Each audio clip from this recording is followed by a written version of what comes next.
मनोगत इथं व्यक्त करण्यासाठी विनंती करतील। व्यासपीठावर उपस्थित आदरणीय केंद्रीय रस्ते वाहतूक आणि महामार्ग मंत्री, माझे मार्गदर्शक आदरणीय गडकरी साहेब, आदरणीय देशमुख साहेब, आदरणीय सचिन कलशेट्टी जी, आदरणीय माझे सहकारी ज्योतिताई वाघमारे जी, आदरणीय वैद्य जी, कल्याण शेट्टी जी, मी काय म्हणाली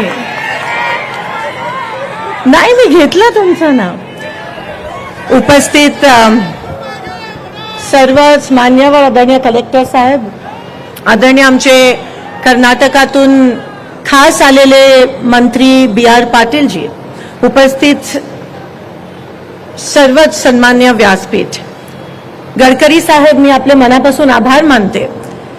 थोडीशी दागदुग असते भाजपच्या कार्यक्रमासाठी सोलापुरात आजकाल यायच्या आधी, पण सर हा नॅशनल हायवेचा कार्यक्रम आहे आणि हा कार्यक्रम आपण घेतलात।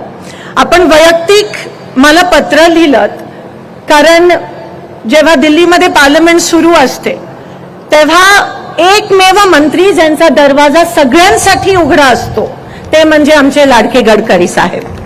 सर, आजच्या राजकीय पार्श्वभूमीत विरोधक म्हणजे वैयक्तिक दुश्मन जेव्हा समजलं जातं, तिथेच तुम्ही विरोधकांना सन्मानाची वागणूक देऊन, आदराची वागणूक देऊन आमची कामं मार्गी लावता, ते नवल आहे आमच्यासाठी आणि त्याबद्दल मी तुमचे मनापासून आभार मानते।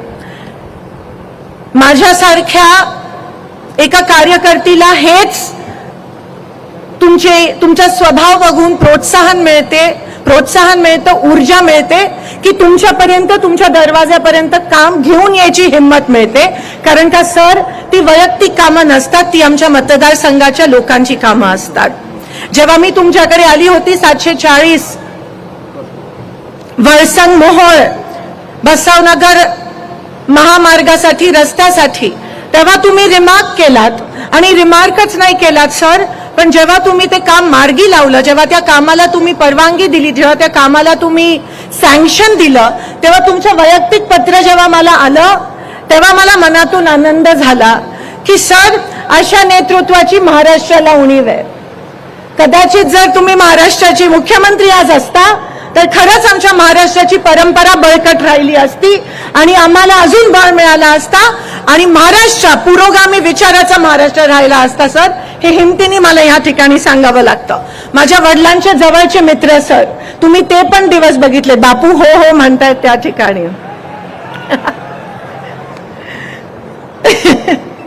सर, ते दिवस तुम्ही बघितले, ते वेगळे होते आणि पुन्हा एकदा मी स्वामी समर्थांच्या चरणी प्रार्थना करते की ते दिवस परत येऊ देत। सर, ज्या रस्त्याची अनेक कामं आणि हायवेची कामं जी तुम्ही आज मंजूर केलेत, त्यासाठी मी सोलापूरकरांच्या वतीने तुमचे आभार मानते। खरंच आमच्यासाठी खूप सोपं जाणार आहे हा रस्ता, खास करून जो वळसंग मोहोळचा रस्ता आहे सर। सोलापूर शहरातून खूप जड वाहतुकी जातात आणि त्याच्यामुळे लहान लहान चिमुरडी मुलं त्याच्यामध्ये चिरडली जातात। आम्ही खूप वर्षापासून बायपास रस्त्याची मागणी करत होतो, पण ह्या रस्त्यामुळे तो जो प्रॉब्लेम आहे तो सुटला गेला आहे आणि म्हणून जे हेवी व्हेकल आहे इथून आता जातील आणि सोलापूर शहरातून जो जाणारा हेवी व्हेकलचा ट्रॅफिक आहे तो कमी होईल। त्यासोबत कल्याण शेट्टी जी म्हणाल्याप्रमाणे जो शेतकऱ्यांचा माल आहे त्याची देखील मूव्हमेंट या रस्त्याच्या माध्यमातून योग्यरित्या होईल। सर, मी जास्त वेळ घेत नाही, पण NHAIच्या ऑफिसर्सचं मी मनापासून त्या ठिकाणी अभिनंदन करते। सगळ्यांना घेऊन, सगळ्यांना एकत्रित घेऊन, कोणत्याही भेदभाव न पाळता ते काम करत असतात।